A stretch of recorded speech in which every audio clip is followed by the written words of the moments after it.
Estamos estudiando la parte bíblica o tratando de establecer el fundamento bíblico de la confesionalidad.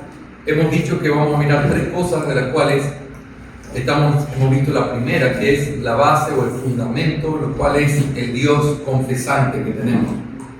Pero en segundo lugar, el segundo argumento o la segunda idea que quiero reforzar es la idea de la prueba de que el uso de confesión es un asunto bíblico. ¿Y cómo podemos probar eso? Hermanos, por el hecho de que la Escritura misma tiene confesiones de fe. Uno puede encontrar confesiones de fe en la Escritura. Hoy quiero tomar la oportunidad en esta última lección de hoy de poder mirar la confesión de fe del Antiguo Testamento y luego mirar algunos ejemplos de confesiones de fe en el Nuevo Testamento. ¿Ok? Si nos da el tiempo para llegar al Nuevo, llegamos, y si no, mañana arrancamos con eso, pero por ahora vamos a tratar de entender bien la confesión en el Antiguo Testamento. Quiero invitarles a todos a abrir conmigo sus Biblias en Deuteronomio 6:4. Deuteronomio 6:4. Esa es la confesión por excelencia que tiene el Antiguo Testamento. Y vamos a abrir allí un ratito y vamos a tener todo nuestro pensamiento va a girar en torno a ese texto, que voy a buscar muchos textos. Eso va a ser la parte clave por ahora.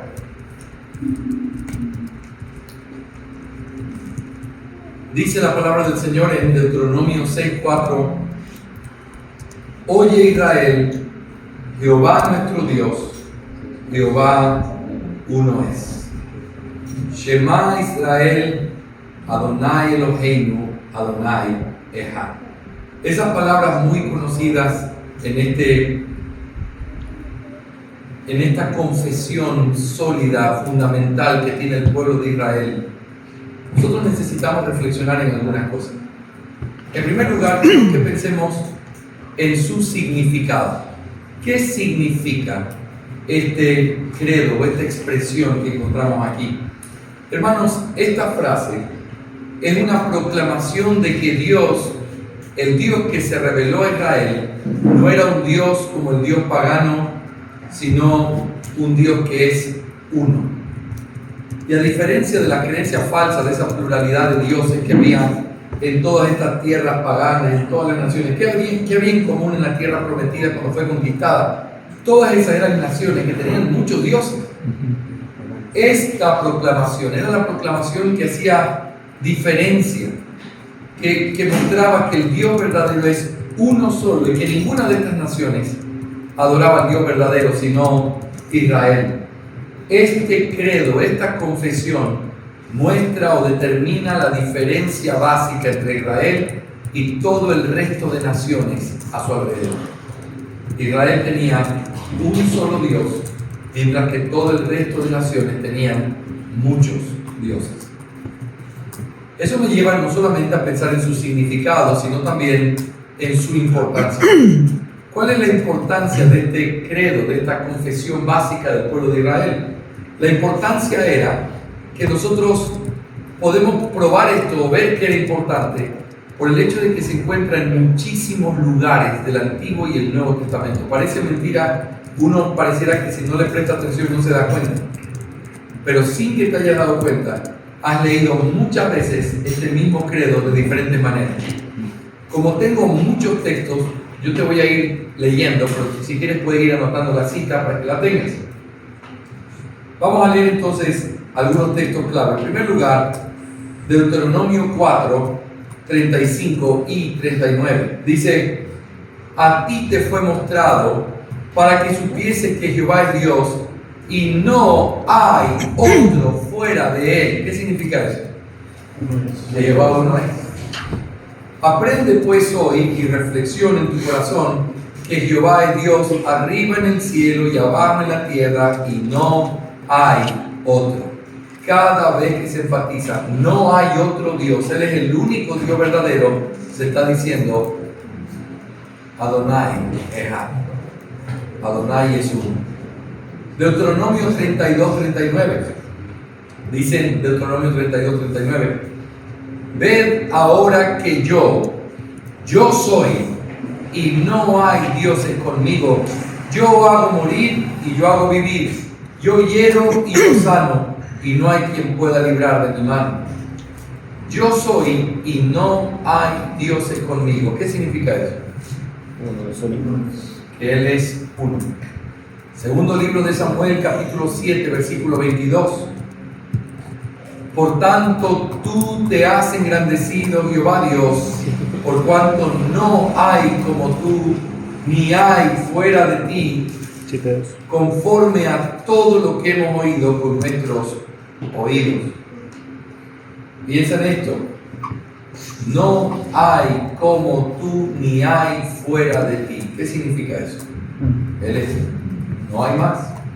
Primer libro de Reyes, capítulo 8, versículo 60. A fin de que todos los pueblos de la tierra sepan que Jehová es Dios y que no hay otro. El mismo concepto. Perdón, ¿uno Reyes qué? Primer libro de Reyes, 8:60. Segundo libro de Reyes, capítulo 5, versículos 15 y 16. Segundo libro de Reyes, capítulo 5, versículos 15 y 16. Dice: y volvió al varón de Dios, él y toda su compañía, y se puso delante de él y le dijo: he aquí ahora conozco que no hay Dios en toda la tierra sino en Israel. Te ruego que recibas algún presente de tu siervo. Mas él dijo: vive Jehová, en cuya presencia estoy, que no lo aceptaré. Y él instaba que aceptara alguna cosa, pero él no quiso. Hermanos, aquí nosotros encontramos con mucha claridad este hombre reconozco que no hay Dios en toda la tierra sino solamente en Israel. ¿Qué significa eso? Dios es uno. Segundo libro de Reyes, capítulo 19, versículo 15. Segundo libro de Reyes, capítulo 19, versículo 15. Y oró Ezequías delante de Jehová diciendo: Jehová Dios de Israel, que mora entre los querubines, solo tú eres Dios de todos los reinos de la tierra. Tú hiciste el cielo y la tierra. Solo tú eres Dios. Pero eso que citar es. Perdón. Reyes 19. Segundo libro de Reyes 19, 15. Nehemías 9:6. Nehemías 9:6. Dice el texto: tú solo eres Jehová. Tú hiciste los cielos y los cielos de los cielos con todo su ejército, la tierra y todo lo que está en ella, los mares y todo lo que hay en ellos. Y tú vivificas todas las cosas y los ejércitos de los cielos te adoran. Notas, tú solo eres Jehová. Salmo 18:31. Salmo 18:31. Porque ¿quién es Dios sino solo Jehová? ¿Y qué roca hay fuera de nuestro Dios? ¿Quién es Dios sino solo Él? Jehová uno es. Salmo 86:10. Porque tú eres grande y hacedor de maravillas, y solo tú eres Dios.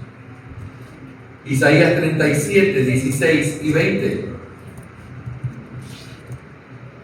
Jehová de los ejércitos, Dios de Israel, que mora entre los querubines, solo tú eres Dios de todos los reinos de la tierra. Isaías 43:10 y 11. Y vosotros sois mis testigos, dice Jehová, mi siervo que yo escogí, para que me conozcáis y creáis y entendáis que yo mismo soy. Antes de mí no fue formado Dios, ni lo será después de mí. Yo Jehová, y fuera de mí no hay quien salve. Jehová es uno. Isaías 44:6 y 8. Le dije que eran bastantes textos. Isaías 44:6 y 8. Así dice Jehová, Rey de Israel y su Redentor, Jehová de los ejércitos: yo soy el primero y yo soy el postrero, y fuera de mí no hay Dios. Versículo 8 ahora. No temáis ni os amedrentéis, no te lo hice oír desde la antigüedad, y te lo dije. Luego vosotros sois mis testigos. No hay Dios sino yo. No hay fuerte, no conozco ninguno. Isaías 45, 21. 45, 21. Proclamad y hacedlos acercarse, y entren todos en consulta. ¿Quién hizo oír esto desde el principio y lo tiene dicho desde entonces, sino yo, Jehová? Y nota otra vez. Y no hay más Dios que yo, Dios justo y salvador, ningún otro fuera de mí. Isaías 46, 9. De las cosas pasadas, acordaos desde los tiempos antiguos, porque yo soy Dios y no hay otro Dios, y nada hay semejante a mí. Oseas 13, 4. Mas yo soy Jehová tu Dios desde la tierra de Egipto. No conocerás pues otro Dios fuera de mí, ni otro Salvador sino a mí. Joel 2:27. Y conoceréis que en medio de Israel estoy yo, y que yo soy Jehová vuestro Dios, y no hay otro, y mi pueblo nunca jamás será avergonzado. Zacarías 14:9. Y Jehová será rey sobre toda la tierra. En aquel día Jehová será uno y uno su nombre. Mateo 12, 29 al 34. ¿12 qué? 12. Marcos 12, 29 al 34. Dice, Marcos 12, 29 al 34. Jesús le respondió, el primer mandamiento de todos es, oye Israel, el Señor nuestro Dios, el Señor no es. Que amarás al Señor tu Dios con todo tu corazón y con toda tu alma y con toda tu mente y con todas tus fuerzas. Este es el primer mandamiento, y el segundo es semejante, amarás a tu prójimo como a ti mismo. No hay otro mandamiento mayor que estos. Entonces el escriba le dijo, bien, maestro, ¿verdad? Ha dicho, porque uno es Dios y no hay otro fuera de él. Y amarle con todo el corazón, con todo el entendimiento, con todo el alma y con todas sus fuerzas, y amar al prójimo como a uno mismo, es más que todos los holocaustos y sacrificios. Jesús entonces, viendo lo que había respondido sabiamente, le dijo, no estás lejos del reino de Dios. Y ya ninguno osaba preguntar. Fíjense este hombre repitiendo lo que sabía. Es verdad, Dios es uno y no hay fuera de él. Ese es el eco de todo lo que hemos leído. Juan 17:3. Y esta es la vida eterna, que te conozcan a ti. ¿Y qué dice allí después? El único Dios verdadero. El único. ¿Qué te viene a la mente cuando escuchas el único Dios verdadero? Jehová uno es. Romanos 3:30. Porque Dios es uno, y Él justificará por la fe a los de la circuncisión y por medio de la fe a los de la incircuncisión. 1 Corintios 8, 4 al 6. 1 Corintios 8, 4 al 6. Dice el texto bíblico, acerca pues de las viandas que se sacrifican a los ídolos, sabemos que un ídolo nada es en el mundo y que no hay más Dios que uno. Pues aunque haya algunos que se llamen dioses, sea en el cielo o en la tierra, como muchos dioses y muchos señores hay, para nosotros, sin embargo, solo hay un Dios, el Padre, del cual proceden todas las cosas, y nosotros somos para Él, y un Señor Jesucristo, por medio del cual son todas las cosas, y nosotros por medio de Él. Esto es 1 Corintios 8, 4 al 6. Gálatas 3:20. Gálatas 3:20. Y el mediador no lo es de uno solo, y dice, pero Dios es uno. Efesios 4:6. Un Dios y Padre de todos, el cual es sobre todos y por todos y en todos. 1 Timoteo 1:17. Perdón, 1 Timoteo. 1 Timoteo 1:17. Por tanto, al Rey de los siglos, inmortal, invisible, ¿te acuerdas lo que viene después? Al único. Al único y sabio Dios. 1 Timoteo 2.5. 1 Timoteo 2.5. Porque hay un solo Dios y un solo mediador entre Dios y los hombres, Jesucristo. Santiago 2.19. ¿Tú crees que Dios es uno? Bien haces. También los demonios creen y tiemblan. ¿Ves?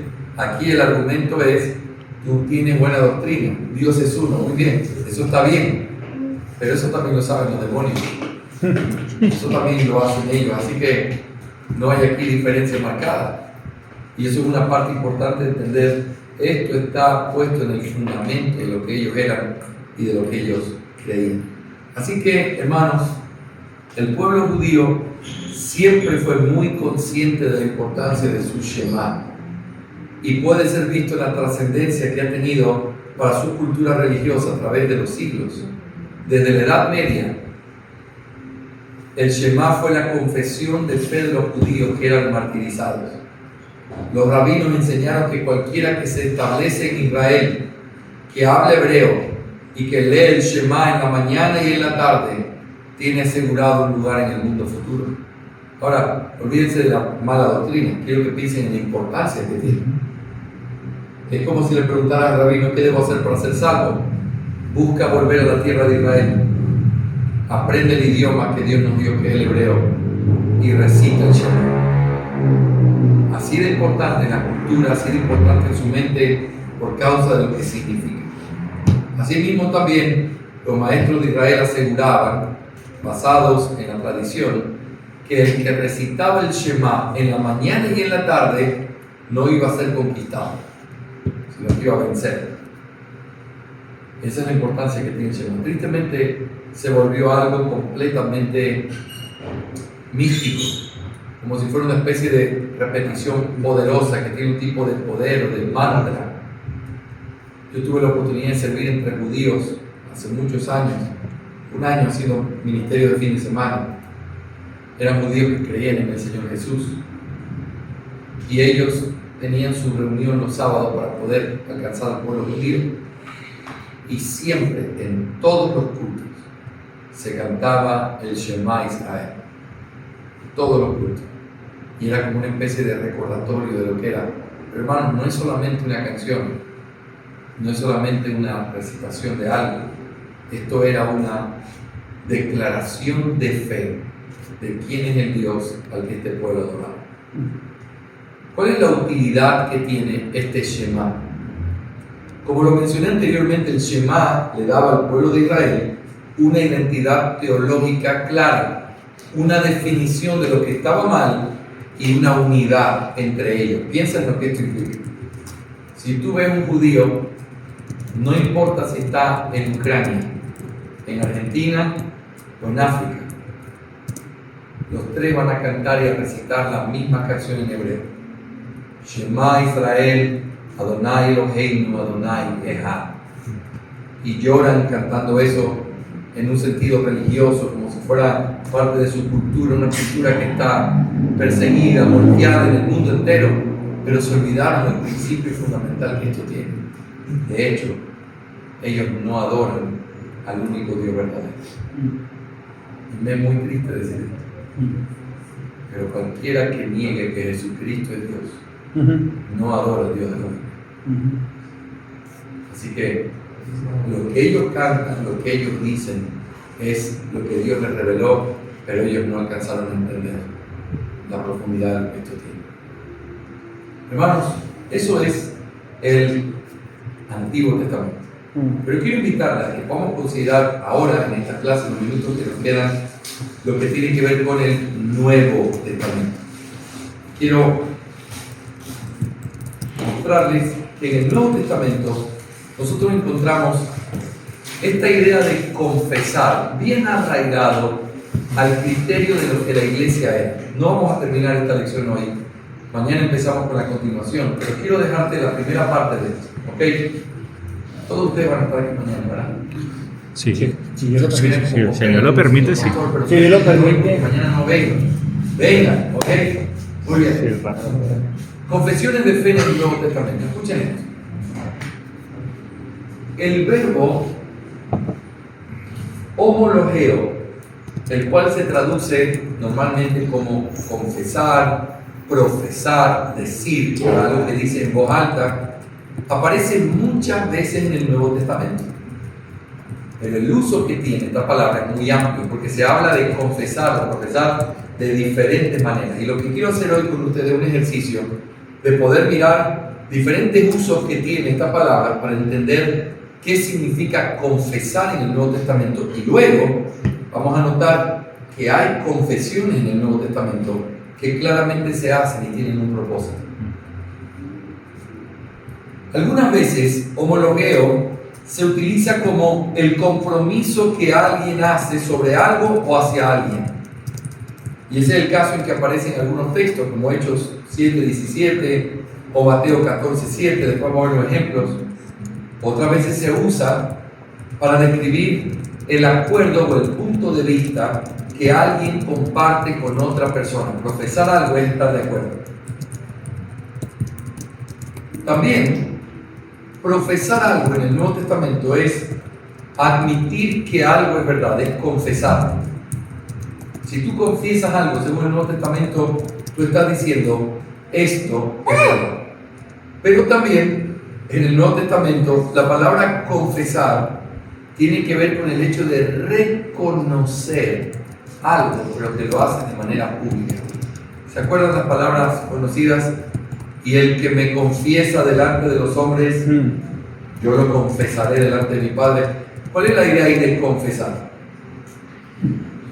Decirlo públicamente, decirlo de una manera que no lo esconde, que los hombres lo sepan. Yo soy de Cristo, esa es la idea, algo que lo dice para que todos lo vean. Así también se usa esta palabra. Así que permíteme mostrarte lo que nos queda de esta lección, cómo el Nuevo Testamento muestra esta palabra o este acto de confesar.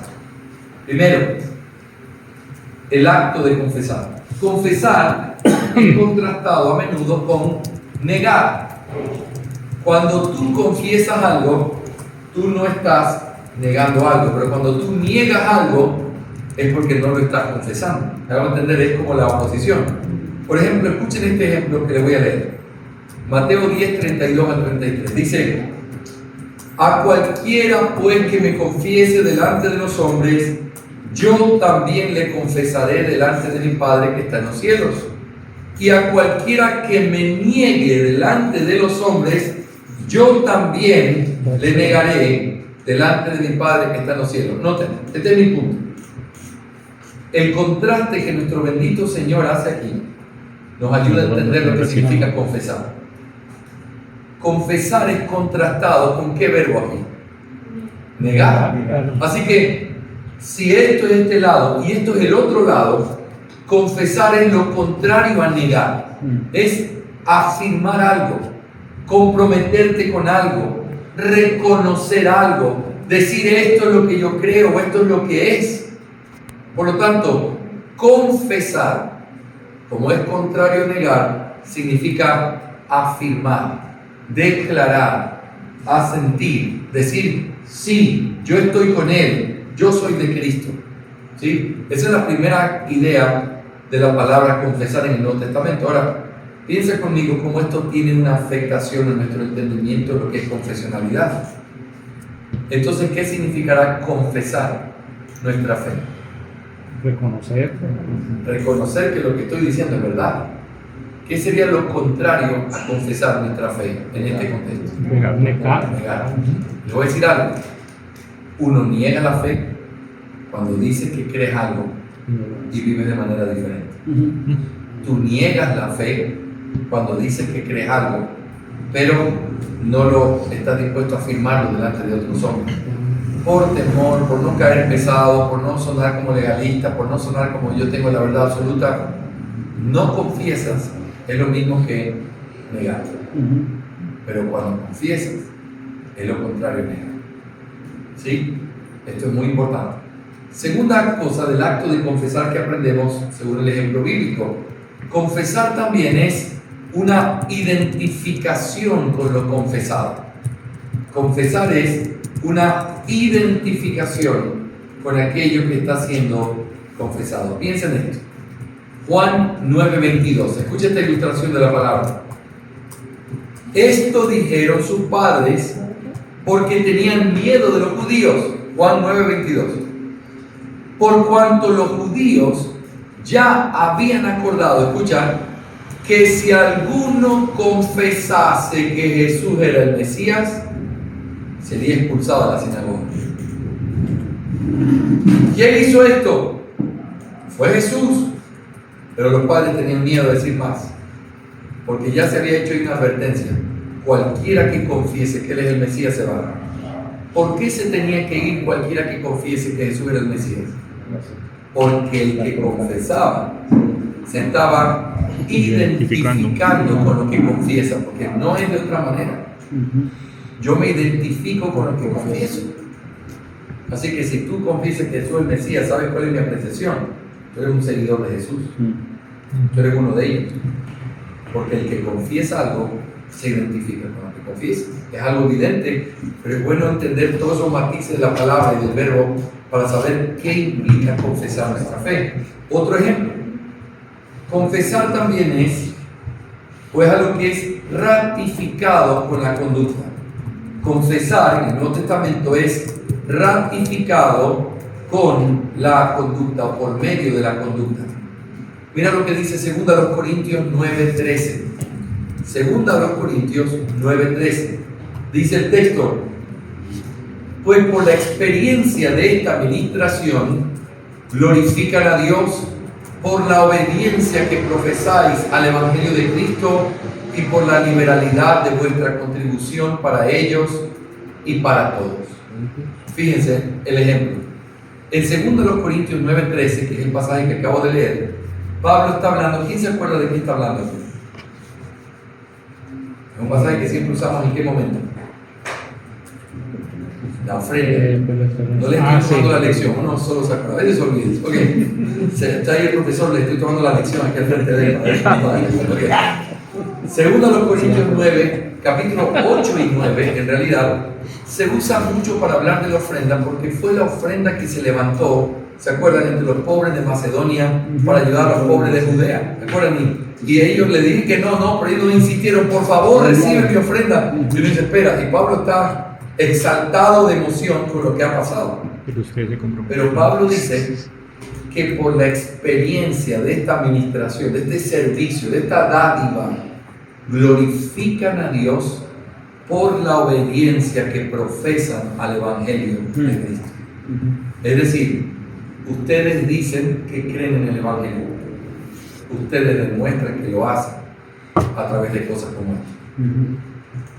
Cuando uno confiesa algo, lo que se espera de lo que confiesa es que sea ratificado por cómo se conduce. Porque la conducta debe ratificar lo que confesamos con nuestro lado. ¿Sí o no? Esto es también el Evangelio que nosotros entendemos. No podemos recibir en la membresía de la iglesia a alguien que dice ser cristiano pero no vive como cristiano. Debemos recibir a alguien que dice ser cristiano y que manifiesta serlo a través de su vida. Otra forma en la que el Nuevo Testamento nos enseña: confesar está relacionado con el bautismo en la iglesia primitiva. Confesar está relacionado con el bautismo en la iglesia primitiva. ¿Qué quiero decir con esto?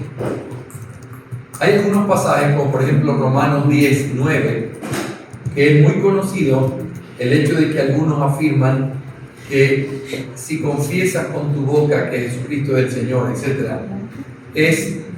hace referencia a la declaración que hacía un catecúmeno o alguien que estaba haciendo para ser bautizado. Cuando tú confiesas que Jesucristo es el Señor, bajo esas confesiones que eres bautizado. Entonces, la confesión tiene que ver o está relacionado con el bautismo. Romanos 10:9. Ya está como lenta esa neurona, ¿sí? Está muy lenta. Tranquilo, los perdonen el Señor, porque también yo estoy lento. Muy bien. Qué directo, pastor, no se guarda ninguna opción para que se despierte. Ahora, fíjense, hay un texto muy lindo en 1 Timoteo que está relacionado con Romanos 10:9. El texto es 1 Timoteo 6, versículos 12 y 13.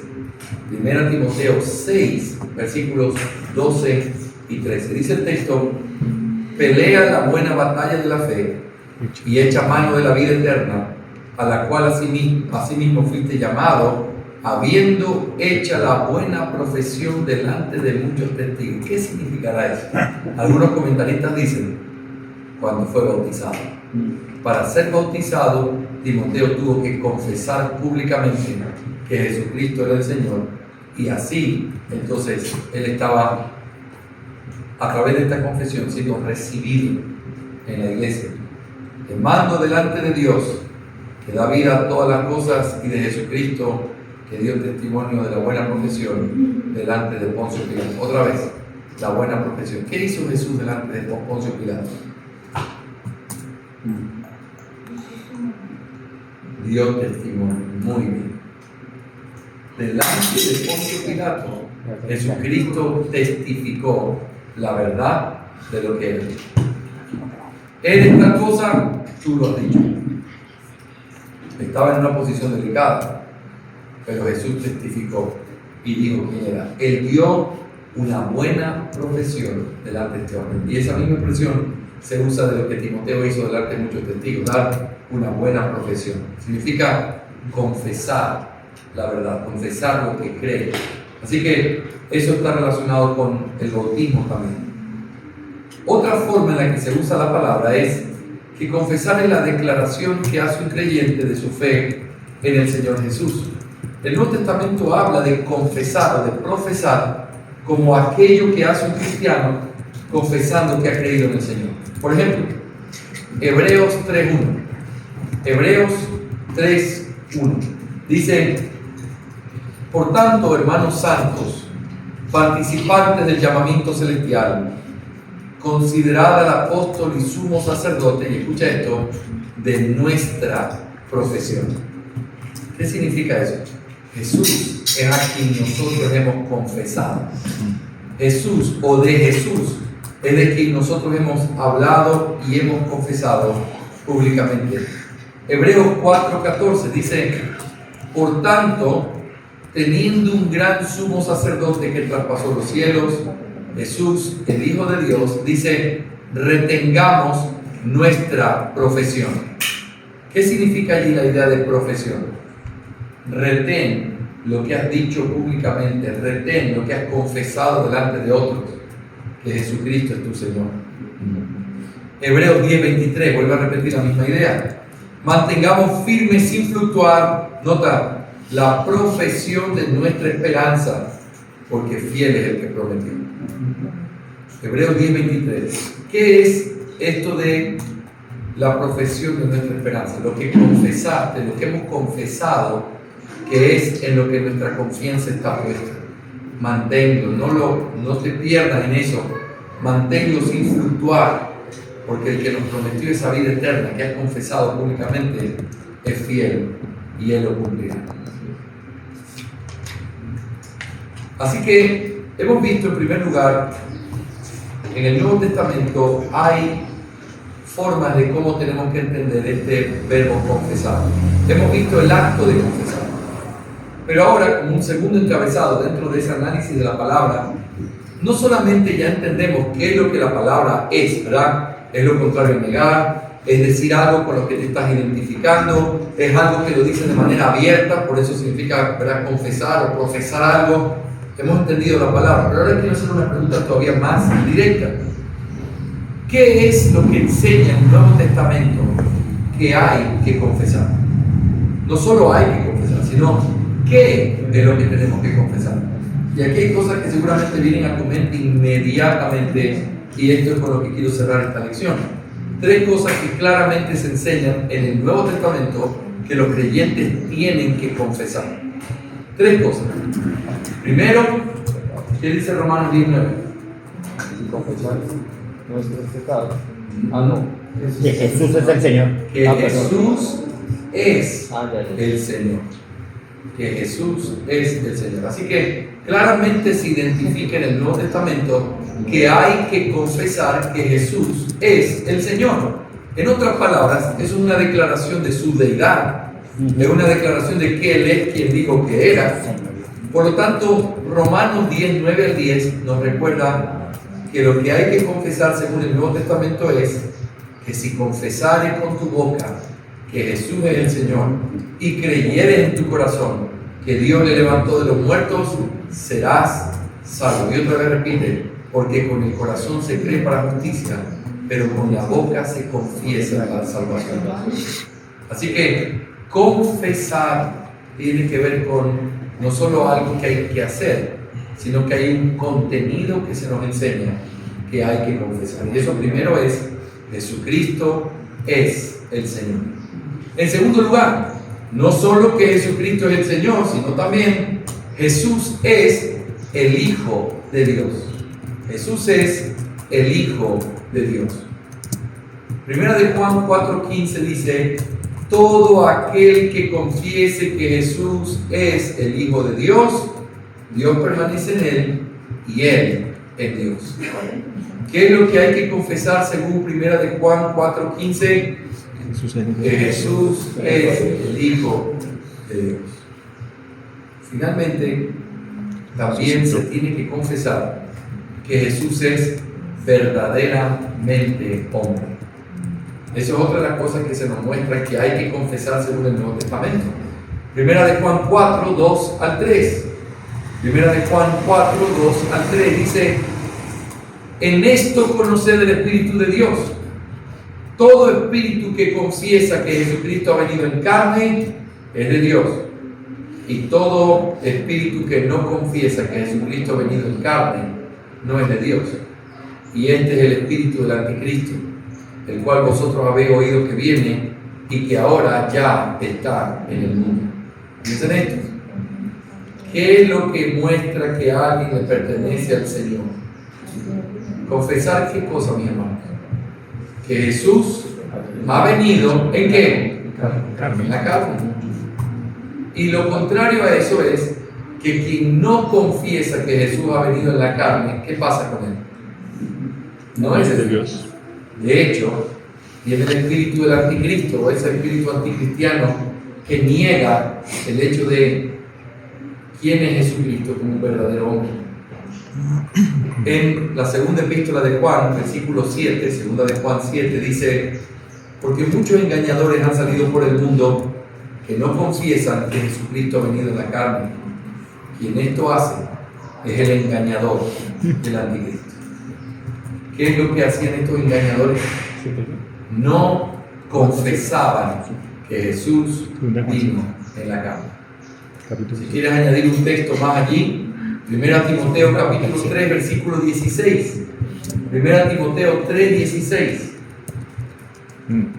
Y esto es lo que confesamos: Dios vino en la carne, se manifestó en la carne. ¿Qué significa eso? Jesucristo es verdadero hombre, no como ese espíritu anticristiano que niega el hecho de que Él era verdaderamente hombre. Con esto llegamos al final de esta lección, de este día, pero yo quiero animarles a que sigamos pensando en la importancia que tiene este tema. Hermanos, confesar es un asunto que se lo inventó la Reforma Protestante. Está lejos de eso. La Reforma Protestante volvió a poner sobre la mesa algo que la Iglesia siempre hizo, porque lo entendió desde el principio.